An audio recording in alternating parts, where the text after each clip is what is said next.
राज comics bye Sanjay Gupta sir की तरफ से नागराज का एक ट्रेलर आया था जो 19 मार्च 2022 को आया था। महानायक अकेले जन्म नहीं लेते, उनके साथ जन्म होता है एक नए संसार का। राज कॉमिक्स कह रहा था इस ट्रेलर के साथ अपनी आने वाली अपकमिंग कॉमिक्स नागरन श्रृंखला का प्रमोशन करना था। इस पर कुछ फैंस का अटूट विश्वास थोड़ा बहुत जरूर टूट गया, जिन्हें लगता था कि इस पर मूवी आएगी। ट्रेलर के स्टार्ट में बताया गया है कि महानायक अकेले जन्म नहीं लेते, जिसका मतलब साफ है कि इस अलग यूनिवर्स में बहुत सारे सुपर हीरोज भी हैं जो जन्म ले चुके हैं, जो हमारे नॉर्मल राज कॉमिक्स के यूनिवर्स से डिफरेंट होंगे।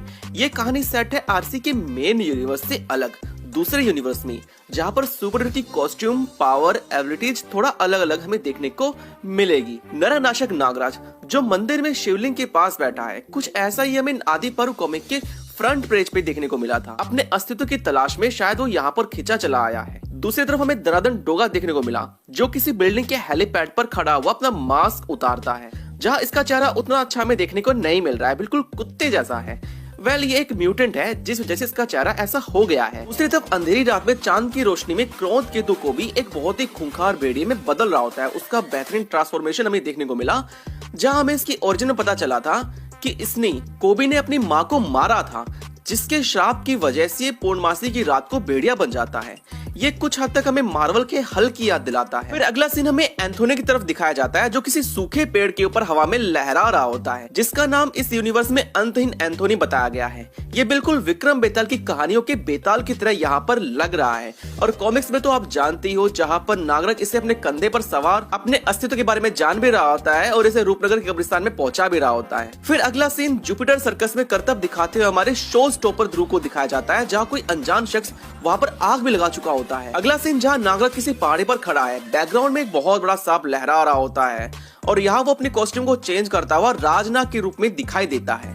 राजनाग जो नागराज का पूर्व जन्म का एक रूप है। फिर नागरन का लोगो आता है। इसके एनिमेशन डायरेक्टर है नितिन स्वरूप सर, जिनके कुछ वीडियोज आप अपने यूट्यूब पर देखे भी होंगे।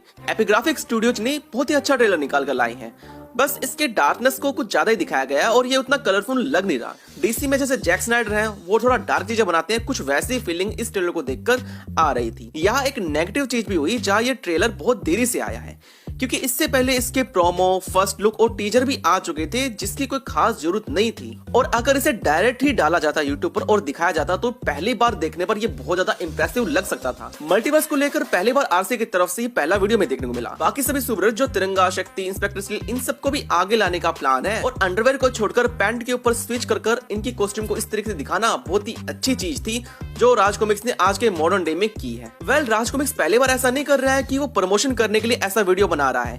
इससे पहले 1997 में वो सोनू सूद नामक एक्टर को लेकर भी एक परले नामक कॉमिक्स का एक प्रमोशनल वीडियो भी बना चुका है, जो कि एक लाइव एक्शन था।